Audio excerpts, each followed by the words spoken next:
राधे राधे। जय श्री कृष्णा। जय बागेश्वर धाम। जय बालाजी महाराज। जय हो बजरंगबली।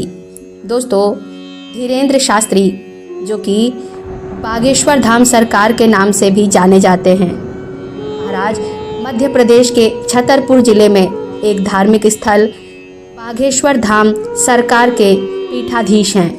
गुरुजी छतरपुर के बागेश्वर धाम में कथा वाचन करते हैं, लेकिन अभी खबरें आ रही हैं कि कम हो जाएंगी गुरुजी की शक्तियां। कैसे, आइए जानते हैं।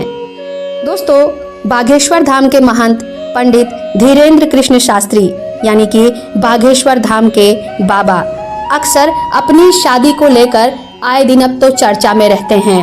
कभी उनका नाम जया किशोरी जी से जोड़ा जाता है तो कभी कहीं और। दोस्तों, धीरेन्द्र शास्त्री कह चुके हैं कि वो अपने माता पिता की मर्जी से शादी करेंगे, लेकिन उनके भक्तों को उनकी शादी का बहुत ही बेसब्री से इंतजार है। लेकिन इस बार जो चर्चा उठी है वो कुछ अलग ही है तो शादी का ही मुद्दा, लेकिन इस बार शादी करने को लेकर नहीं बल्कि शादी ना करने को लेकर अफवाहें उड़ रही हैं। दरअसल दोस्तों, खबरें आ रही हैं कि पंडित धीरेन्द्र कृष्ण शास्त्री के पारिवारिक गुरु पंडित गोविंद स्वामी जी महाराज ने एक बयान दिया है। इस बयान में उन्होंने जो कहा वो काफी आश्चर्यजनक है। दरअसल उन्होंने बताया कि अगर पंडित धीरेन्द्र शास्त्री विवाह कर लेते हैं तो इससे उनकी शक्तियां कम हो जाएंगी, उनकी शक्तियों पर बुरा असर पड़ेगा।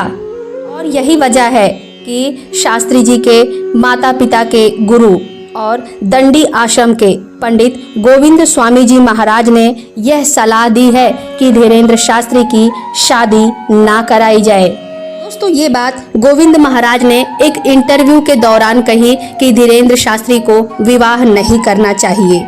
गोविंद महाराज जी ने पंडित धीरेन्द्र शास्त्री के माता पिता को भी उनकी शादी ना करने के लिए सलाह दी है। उन्होंने आगे बताया कि अगर धीरेन्द्र शास्त्री विवाह करते हैं तो जिस तरह का सेवा भाव वो लोगों के लिए अभी रखते हैं वैसा वो आगे नहीं रख पाएंगे, जिससे उनकी शक्तियों पर असर पड़ेगा। इसीलिए मैं चाहता हूँ कि धीरेन्द्र शास्त्री विवाह ना करें और मैंने उनके माता पिता को भी उनके विवाह के लिए मना किया है। मैंने तो उनसे ये तक कहा कि अगर आपको विवाह करवाना ही है तो आप उनके छोटे भाई का विवाह करवा दें, धीरेन्द्र शास्त्री को इसी तरह काम करने दें।